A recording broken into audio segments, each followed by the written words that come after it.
रही मैं हूं आपका मेज़बान मोहम्मद इरफान और आज हम बात करने वाले हैं गुल उस्मान सीजन 5 की 158 बॉलर के बारे में। नाज़रीन ग्रामी ट्रेलर में क्या दिखाया गया, क्या होगा, इसके बारे में थोड़ा सा रिप्रेजेंट करते हैं।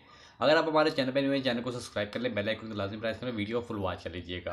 नाज़रीन ग्रामी शुरू के आगाज़ में उस्मान साहब कहता है, जैसे कि उस्मान भाई पे हमला किया होता है तो उस्मान भाई इसके बाद उनको जवाब देता है और कहता है मैं अभी मरा नहीं हूँ, आओ ज़रा गिजड़ो, आओ देख लेता हूँ तुम्हें भी। उसके बाद उस्मान भाई की ये डायलॉग होता है। उसके बाद देखने को मिलता है कि उस्मान भाई बोरान भाई को देखता है और कहता है बोरान। उसके बाद देखते हैं कि मलिका खातून कहती है तुम मुझसे मौत की भीख मांगोगे। उसके बाद देखने को मिलता है गुंजा खातून कहती है कि मैंने अपनी इज्जत को दागदार नहीं किया, मैं अपने महबूब के पास गई और उससे निकाह कर लिया। उस्मान साहब कहता है कि मोहम्मद को मारने वाला शख्स जो कोई भी होगा वो काजी के फैसले, काजी को इंसाफ करने की इजाजत हरगिज नहीं देगा। उसके बाद मलिका खातून मंगोल कमांडर के पास जाती है और उससे कहती है कि आपने रुकनुद्दीन काजी रुकनुद्दीन को मारना होगा, यानी मारने के लिए सोना देती है और उसको मारने का हुक्म देती है। उसके बाद देखने को मिलता है उसके बाद यकूब साहब कहता है कि उस्मान साहब का सिर्फ इंतजार सिर्फ मौत कर रही है। उसके बाद हमें देखने को मिलता है उस्मान साहब बुरहान भाई को कैद कर लेता है और अपने कबीले के अंदर जाता है। उस्मान साहब तुमने मेरे कैदियों को रिहा किया, तुमने मेरे दुश्मनों के साथ इतिहाद कर लिया। उस्मान भाई बुरहान भाई को फांसी देने के करीब होते हैं। उसके बाद हमें देखने को मिलता है उसके बाद मेहमत और अलाउद्दीन की लड़ाई हो रही होती है। उसके बाद उस्मान साहब फौरन कबीले के अंदर दाखिल होते हैं और कहते हैं खबरदार अगर तुमने मेरे बेटे को हाथ लगाने की कोशिश की। मलिका खातून कहती है कि तुम्हारा बेटा भी मेरे बेटे की तरह ही मरेगा। उसके बाद उस्मान साहब कहता है तो फिर आपका सरदार भी इब्राहिम साहब भी मरेंगे। उसके बाद ट्रेलर खत्म हो जाता है। नाजरीन आज की वीडियो इतनी। अगर आपको हमारे वीडियो का कोई पार्ट अच्छा लगे तो वीडियो को लाइक करिएगा, हमारे चैनल को सब्सक्राइब